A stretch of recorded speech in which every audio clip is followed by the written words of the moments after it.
Welcome back to the FYBS Playbook. Big feelings, real caregiving, from toddlers to teens. I'm Dr. Sandy Chifulias. I'm a school psychologist, a mom, and a researcher who studies well-being for kids and their caregivers at home, school, and community. I've spent my career trying to make research actually useful for the adults and kids' lives. Spent a lot of years learning, sometimes the hard way, that what we really can't give what we don't have. So true. And I'm Dr. Jess Kozlowski. I'm a special educator, mom to two, and a researcher in the areas of social emotional well-being and school mental health. I've spent a lot of time in schools and on athletic fields watching what happens when adults are running on fumes. I've seen it in my colleagues. I've felt it in myself. It's real and it matters. Yeah. And over the past few episodes, we've repeatedly asked a lot of caregivers, stay regulated when kids are melting down, repair your relationships after a rupture, notice loneliness, anxiety when it shows up, and show up consistently when we know it's really hard. So we've realized it's time for us to stop and ask what makes any of that possible. Because here's the thing, how much we have to give isn't about who we are as a person. Mhm. It's about what's happening inside our own bodies. And when our bodies are running on empty, everything we've talked about this season gets so much harder. Not because caregivers aren't trying, they are, but the body can only do what the body can do. And Mhm. so today we get honest about that. And we focus on small and real, not a spa day, not a lecture about self-care, actions you can actually try. Yeah, and we dive in with our 3-2-1 structure. So 3 ideas, 2 questions, and 1 tie back to feel your best self. So let's get started right away with idea 1. It's all about, your tank being empty isn't a failure. And this is because you're a failure. It's biology. If you've ever felt like the advice, take care of yourself, somehow made you feel worse, this one is for you because we've all heard that. Caregiver well-being matters for kids. How we're doing shapes how they're doing. And it's all super true. But just saying that doesn't really help. If anything, it just adds to the pile. Now you're exhausted and you feel like everything is riding on whether you can remember to do your breathing exercise. I gosh. mean, that's not useful. That's just more to carry. So today we're going to look at what the research actually says and then go move into those small, doable things because that's what really can move that needle over time. Here's one number to start with, Jess. You ready? Go ahead. Nearly 7 of 10. So 7 of every 10 adults said last year that they needed more emotional support than they got. Wow. Yeah, that's not a personal failing. That's a widespread gap. And it matters because when we're running low, we'd have less to give to our kids in our lives. Absolutely. So who's carrying the heaviest load right now? The data are clear across many different sources. Okay. So women, Mhm. adults ages 35 to 44, they are Those are the caregivers. caregivers. Yeah. Yep. LGBTQIA adults, Latino adults are all reporting significantly higher stress levels than the national average. Okay. 70% of parents alone of kids ages 5 to 7 say that AI is a source of stress. That's up from 50% just a year ago. Okay. And caregivers of school-age children are among the most burden groups surveyed. Okay. I believe it. Yeah. I mean, and educators, they're in a category of their own. That I believe too. So every year, RAND does a State of the American Teacher survey. In 2025, Okay. 62% of teachers reported frequent job-related stress. That's compared to 33% of similar working adults. So It's quite, like double. yes, quite a gap there. And so this isn't that people are doing something wrong. These people are navigating a world that is changing faster than the support system around them. Well, that's a good way to phrase it, right? They're navigating a world that's changing faster than the support systems. Yeah. Okay, so let's back that up and talk about what that looks like from a neuroscience perspective. So here's the neuroscience in a nutshell. When a caregiver is stressed and dysregulated, Mhm. that prefrontal cortex, that front of your brain, that's the part where you think, you reason, it's the calm you down part, Yep. right? It goes offline, right? And the stress response takes over. And so the tuning in and intentional responding that kids need from you is harder for you to be able to do. It's genuinely harder for you to access. And so that's not a willpower problem. You just cannot think your way out of it. Mhm. I think I told you the story a couple weeks ago, we were driving over that George Washington Bridge is my least favorite thing to do in the world. Wasn't my intention to lose it when we took an extra 2 hours to get home, but definitely did because I was tired. I was hungry. I Mhm. was whatever. And we just needed to get off of this bridge Yeah. and get driving at a normal speed back home. Mhm. Yeah, and once you've reached that state, it's so much harder to think and talk yourself down from that that state. Yep. I've watched so many skilled, committed teachers slowly become irritable or flat, checked out, not because they stopped caring, but because the biology of depletion took over. Okay. I can remember this highly, highly skilled teacher. She probably had a 25-year career, Sure. and she calls it the year that broke her. I Ooh. mean, she really, really had a tough time with that. Just a combination of things going on in that classroom. And, she would walk down the hall and just did not have the same energy, engagement that she typically did. And it took quite a few supports, both from the, school system and outside care to really help her work through that depletion. Hmm. We see it in coaching too, for sure. Definitely. Right. Yeah. Uh, so let's wrap up idea one. So it's that caregiver wellness and child development aren't separate topics. They really need to be the same topic. And we don't want, we all know, or we've said a million times at this point, that kids learn to regulate their emotions when they co-regulate with an adult that's regulated and calm. But when the adult's tank is empty, that process breaks down and it's not a lack of love. It's a lack of capacity. And so we're not here to add to that guilt. So let's move on to ideas. We see it, we acknowledge it, we see those numbers, they're scary. But now let's talk about what we can actually do to help. Okay. So we're going to move to idea two, and we want to talk about the drain that nobody sees, invisible labor, and who it costs most.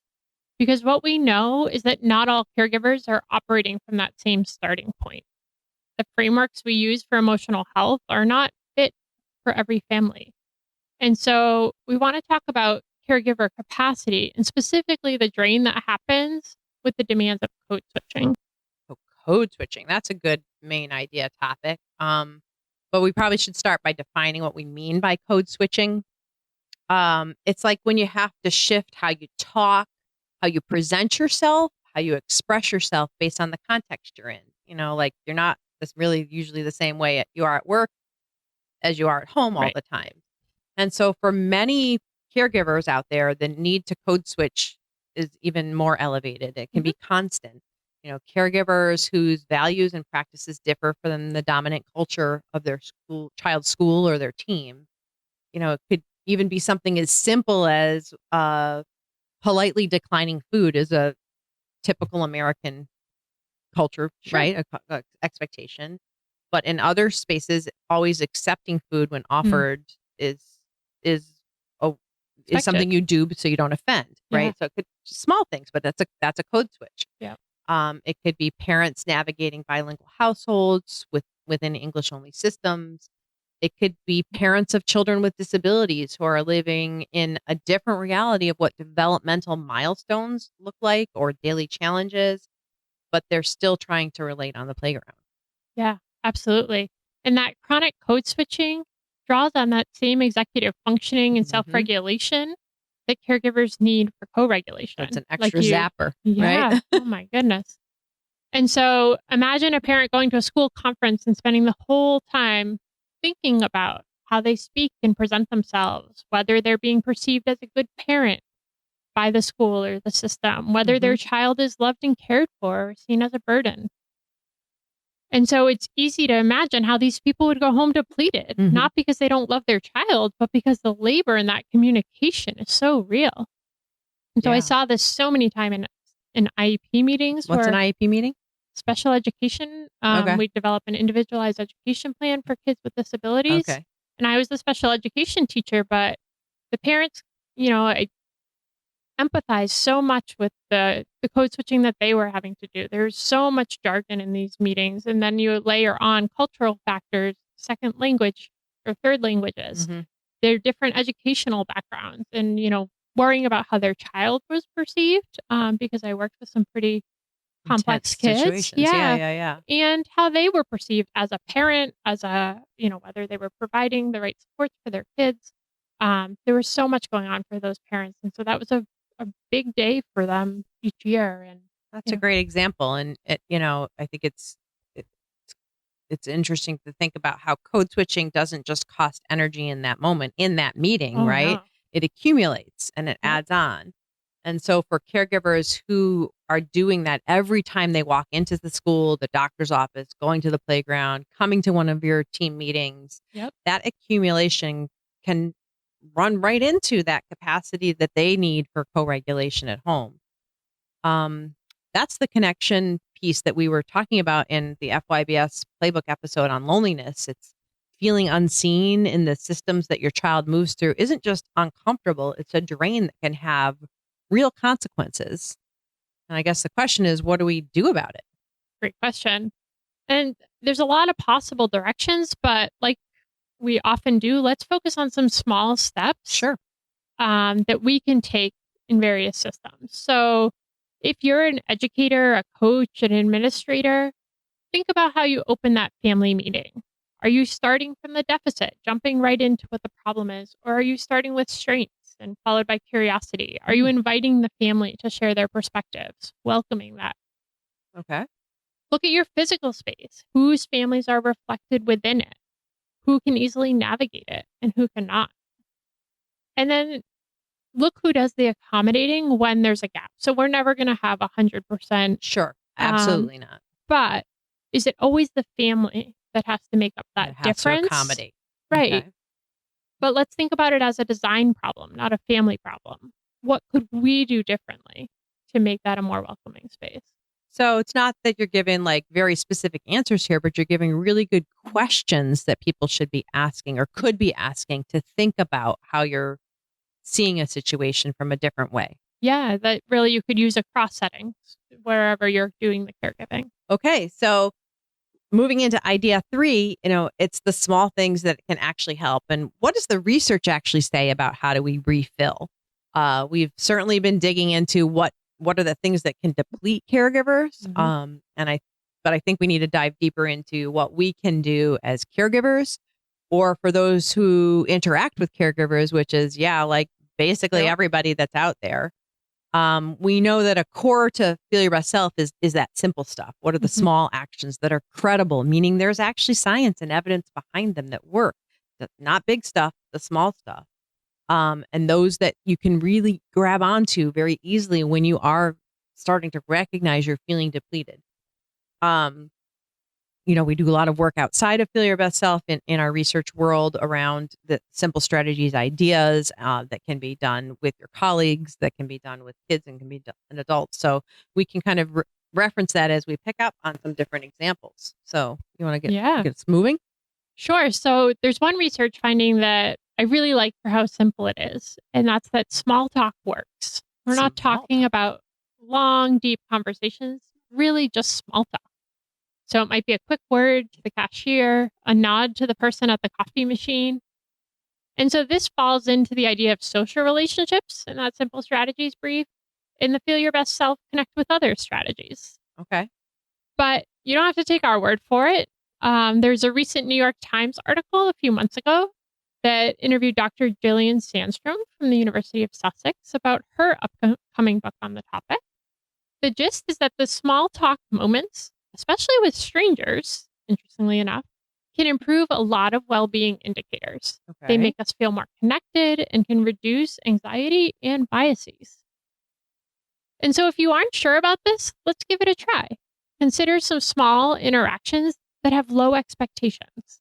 So, maybe that's in an elevator, just a quick hello to somebody in the elevator. Maybe you comment about something, a shirt you admire, or something visible to start the conversation, or ask a curious question.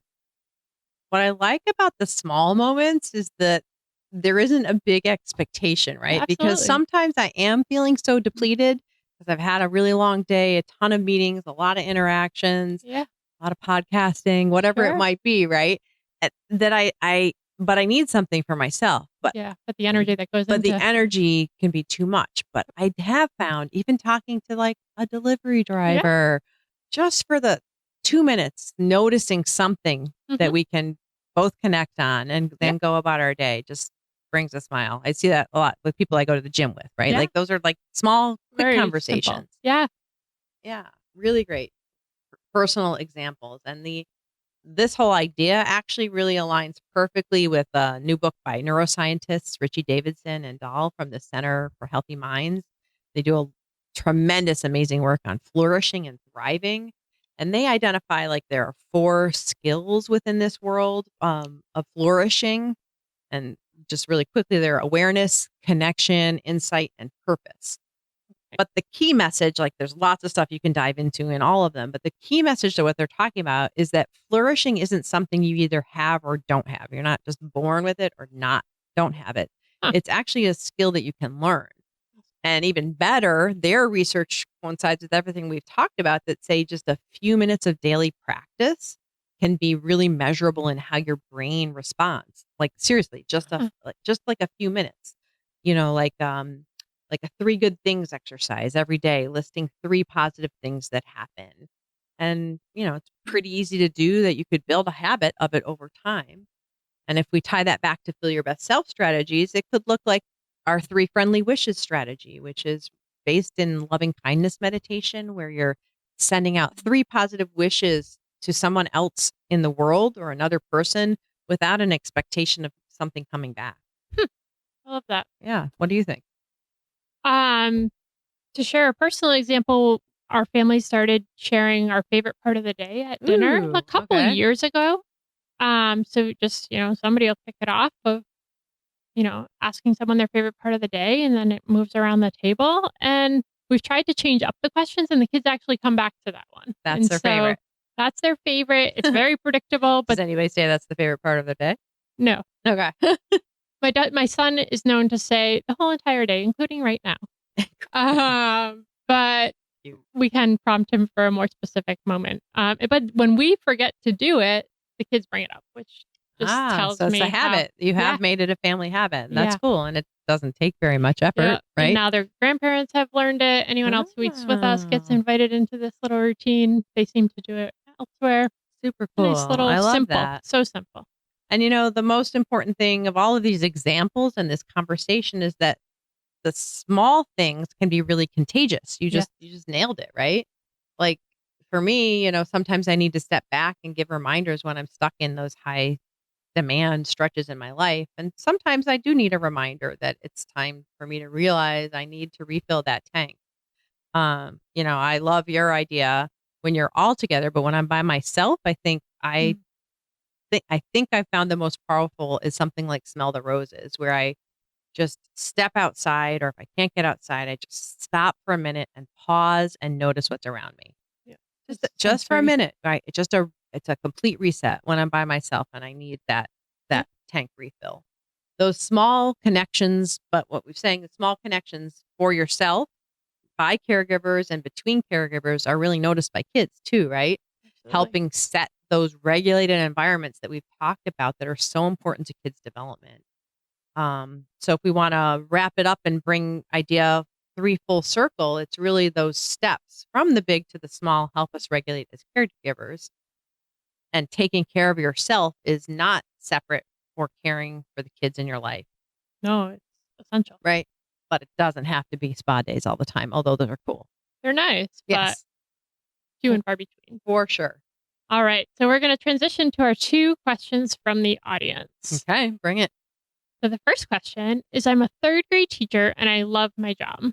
But by Thursday, I am so depleted, I can barely form sentences. In there. I come home and I have nothing left for my own kids. I feel guilty all the time. Guilty as the teacher and guilty as the parent, right? Hmm. Um, First off, I'd say that sounds just about normal. Thursday afternoons is what happened when the well is getting drawn all week without going back in. For me, when my kids were really little, it was more Sunday nights because I was so exhausted from the switching back and forth of what needed to happen. I just needed Monday morning to come where I could have my coffee by myself again. Yes. But the point is that this reader or listener is talking about two really enormous caregiving jobs. And so it's completely understandable that we see this depletion. It's not failure, it's depletion. Yeah. And so, as for what to do, let's try getting specific about where the drain is happening the fastest. Is there even a 5-minute transition between school and home that you could take? Maybe it's a song in the car. Maybe walking through the parking lot the long way. Sitting in the car for 2 minutes before going inside. Taking the scenic route home, we call it. Mine is definitely not going to the grocery store, but I Oh, definitely like God, the no. walking the long way to the parking lot. Yeah, an extra moment outside. Something that signals to your nervous system that one chapter is ending for the day and the next one is opening. It sounds small, but the Mhm. research says it's not. Yeah. And about all that guilt, here's a reframe, right? Your kids watching you be depleted, and then they're watching you do something intentional to take care of yourself, even that small thing. That's what we call modeling. They are learning that adults have limits just like they do, and that taking care of yourself is a lifelong job, Mhm. and that we have some responsibility for ourselves to do that caregiving, care Absolutely. for ourselves. Um, and they're learning that adults have strategies, the feel your best self, recognize, reflect, and respond sequences applied to grown-ups in real life, just like what they're learning through our Yes. puppet friends. All right, let's move on to question 2 then. Okay. This is a parent of a young child. My partner and I are both working full time and parenting 2 kids under 6. We fight about who is more tired. And I know that's not productive, but I just can't get us out of the cycle of stopping it. Fair. Very fair. The fight about who's more tired is actually usually not actually about who's more tired. It's actually about not feeling seen in that exhaustion. And the reality is, you're both probably right. You both are exhausted, Okay. but we don't need That's a win-win. Yeah, the competition isn't helping you nor giving either of you more capacity. It's just adding to conflict. Okay. So maybe like a simple reframe could be a start. Like we could start by shifting the question instead from the conflict one, like who's more tired, to, well, what do we each need to function right now? Mm, It's concrete and solvable. There isn't just one winner, right? Nobody is a winner. We just name one thing that would be meaningfully helpful. And then you figure out if it's possible to do it. I love that. It's not a therapy assignment, it's a logistics conversation that acknowledges the emotional layer of all the caregiving you're both doing. Hmm. And then remember to add in space for low stakes conversation, not scheduled, but just quick jokes here and there, observations of things that are silly that a kid did, something to keep it lighthearted. Those are I love the opportunities low for stakes. connection. Yeah, the low Yeah. stakes stuff because we forget about that when we're always rushing, rushing, rushing, Yeah. rushing. Okay. So that's not going to fix either of your exhaustion, but it's going to help hold that relationship together and build that connection And when we as you hold that navigate that relationship together. together, it's easier to weather all those bumps, right, that are going to Yeah. And come. you're All right. more willing to step in and help each other out with those things that are going to help you get through the week. Okay. Reminder to our listeners that we're here. We want to hear more of what you would like us to talk about. So send in your questions as we go further along. That brings us, though, to our one takeaway to feel your best self. And I'll get us started if that's okay. Yes, let's hear it. All right. For me, I think the takeaway is the 2-minute fill. Pick one thing from what we talked about today and just do it. Like today, maybe even Okay. after we finish recording this episode. A short walk just to the end of the block, around one simple exchange with a laugh with another person, 2 minutes of quiet before you have to code switch and transition Mm, to the next thing. It's not a new habit, and it's right. it's not a total lifestyle overhaul. Nope. Just today, right now, like a micro moment to try. And we know that those will add up and accumulate. And so for the caregivers carrying those invisible loads, the code switching, the cultural translation, the labor of belonging in spaces that weren't built for you, here's yours. Name it to someone else this week, not to complain, just to locate it. This is the work I'm doing and it's costing me something. That act of naming is a regulation move. Mhm. Connecting with others, just like we do and feel your best self, feel it together. That's going to ease some of that burden for you. Okay. Those are good takeaways to feel your best self. Now let's close it up. Remember, you cannot pour from an empty vessel, right? We've said it before, and today we got more specific about why. A caregiver who is depleted cannot co regulate a child. So taking care of yourself has to be framed as not being indulgent, but really being a prerequisite of something that we do. Love that. And for the caregivers carrying loads that nobody else sees, know that your depletion makes complete sense. It's not weakness. So let's name it and find your small moment to refill. We'll see We'll you see you next next time time on on the the FYBS FYBS Playbook. Playbook. Every day you feel a million things, but I promise that it all will be okay. I'll think of you and what you do, you will find your way. Feel your best self.